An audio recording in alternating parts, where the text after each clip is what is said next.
Are all the YouTubers and influencers to blame for all the JDM price hikes? Let's find out.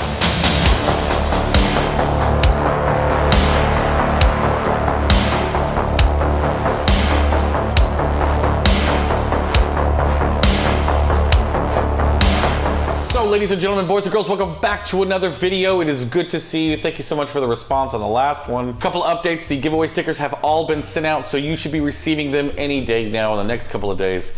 I will be going live on YouTube doing the giveaway for the K24 engine, and second, third, fourth, fifth place. Fifth place, you get your money back. Fourth place is a packet of Damn It Boys stickers. Third place is a JDI Ghost Box. Second place is my beloved EG spoon cluster that I built on the channel. And first place, of course, is the K24A engine. Also super exciting, I have a box here. So I have to give a big, huge shout out to Tony Johansson, who shipped me a care package all the way from Norway. And I've already opened it and you'll see why. And it's because he sent a couple of things in the box that were kind of perishable. So once I got the box, I opened it up and, had to put it in the fridge. So he sent me this box all the way from Norway and overnighted it. So we're gonna go through what's in it. He sent me some candy, which super exciting. Obviously I love candy, given my body type. So in the box is a bunch of little small things, rare knickknacks. One of the things that he sent was an original Honda emblem, which is awesome.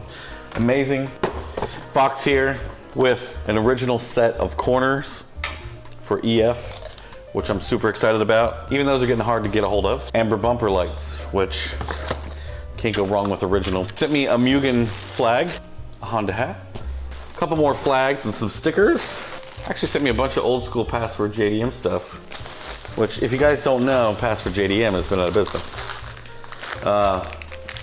LMAs. Wow.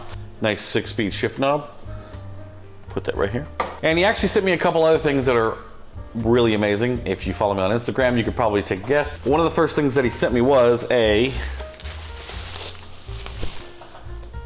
cluster from an EG with a B16. We're gonna be doing something with this on the channel a little bit later. These are really hard to get a hold of. These are really hard to find. And unbelievably, last but not least, EDM gauge cluster for the EF. So, super excited about that. So huge thank you to Tony Johansson. I'm gonna put his Instagram here on the screen. Thank you so much. Again, I cannot thank you enough for the care package. We're gonna be installing this cluster along with a bunch of other stuff on the EF really soon. So thank you so much. The last video that I made about, B-Series engine prices kind of going through the roof, there was one comment that kept kind of popping up. And it's actually a thought that I've had. I've actually sat for many nights saying to myself, am I responsible for this? Is this my own fault? Am I part of the problem of Hondas now becoming so expensive and hard to get a hold of and people not being able to, enjoy them for what they are? But I really started to kind of dive into the whole dynamics behind prices of cars and parts and really started to take a look at it. And obviously I want you guys to kind of engage and give me your thoughts, because at first glance the answer is totally yes, definitely. Influencers, YouTubers have definitely helped the rise of JDM prices of parts and car parts. Just part of that is because, one, you actually don't make that much money on videos. We can hate on YouTube all that we want, and certainly plenty enough do. I know I do all the time. But even if you have a very successful video on YouTube, you really don't make that much money from it. In general, the idea behind making videos has become to up the ante more and more and more. So therefore, it's become even more difficult. But one of the things that I realized kind of going through the process and talking to a couple of people about it was essentially COVID and the whole pandemic throughout the world has really done a lot of damage, and maybe the most. So let's rewind a little bit. Back in 2000, I was working at a Honda dealership / Acura dealership, and they had a NSX there in the dealership, in the showroom, black, beautiful. It was in there for a long time. It was in there for nearly a year before they sold it. And I remember the sticker price of that car was a little over $80,000. And it was a lot of money. It was just an absolute gorgeous car. But where I lived, nobody came and bought it. During the years of the Supra, again, it was a car that wasn't super successful. Nobody really bought it. One of the big misconceptions about these JDM cars is people thought that they were so hot back in the day. But in fact, when the Integra Type R hit the dealership in yellow in 2001, nobody came to buy it. Not for a month anyway. When the S2000s came out, people wanted them, but not as much as you think. They weren't flying off. There wasn't a waiting list for one, like there was for the Accords way back in the day in the early 90s, or the new Civic Type R. Civic SIs, people would be waiting for a Civic Si. People were in love with the Electron Blue Pearl color. But the crazy thing about that era and that time was the cars that are today's heroes, people didn't really want them that much back then. They didn't really know what they were, but people, again, didn't really go out and buy them. It was rare to see a Mark IV Supra, even when they were being made. It was rare. Of course, just like an NSX. The RX-7s were around a lot more, but they had such a bad reputation for being unreliable. So, what does this mean? What am I getting at? Even back in 2000, if you had about $4,000, you had a good chunk of money to buy a car, whether that was for a sports car or any car whatsoever. There was always this $4,500 mark of where you would want to buy a car at, and that still rings true today. Even with inflation, even with the fact that things have kind of skyrocketed in value overall, $4,500 will buy you about the same amount of car that it did back then. Maybe not in the Toyota Supra world for sure. So in terms of Hondas, $4,500, $5,000 is still a ballpark in what we're at. And then when you adjust for inflation, let's call it $6,000. But if I had $4,500, I bet you, generally speaking, you can hunt down a pretty good deal.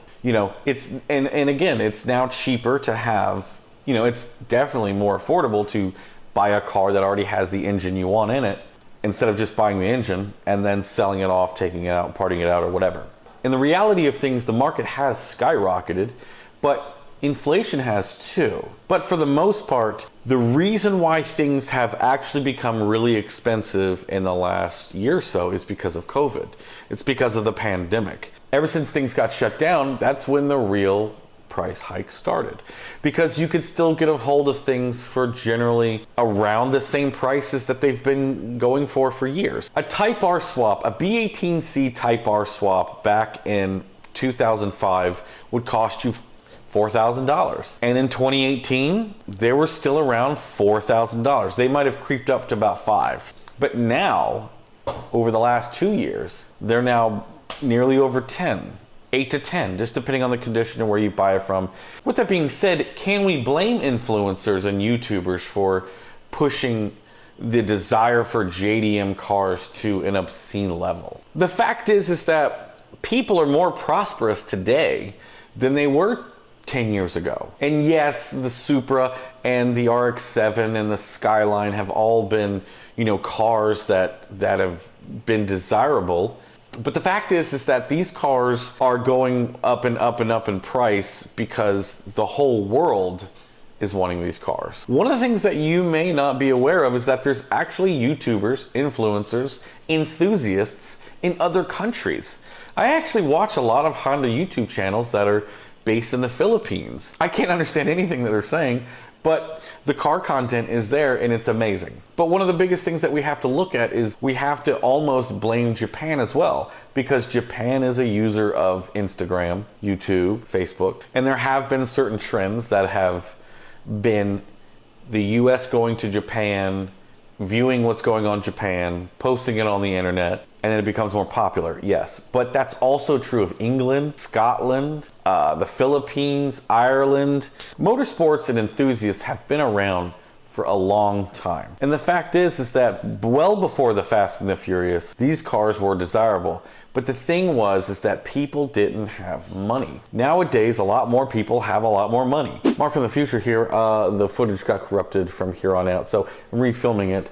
Anyway, I'm trying to say in this video and sum everything up by saying that there are many different factors for the inflation and the rising of JDM car and parts pricing. It's easy to kind of point the finger at YouTubers and influencers to say, you guys are the reason, you know, that everybody wants this stuff. But in fact, there's just been a lot of people that have wanted this stuff for a long time. People are more prosperous today. They have more money. They're more able to buy it. You know, trade laws have opened over the years, making certain things more affordable and easier to import in certain countries. So many other countries and cultures that are super interested in, you know, JDM culture, cars, parts, and all that stuff. Unfortunately, I don't know if YouTubers and influencers are fully to blame for this one, but I think we've definitely helped along the way. What are your thoughts on this, guys? Let me know in the comments below. Next Monday, we're finally doing the giveaway.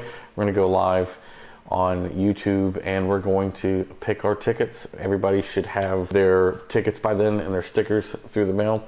So I'll see you in the next one. Thank you guys so much for watching. Click like if you like this video, subscribe, all the good stuff. Anyway, I'll see you in the next one. Peace out.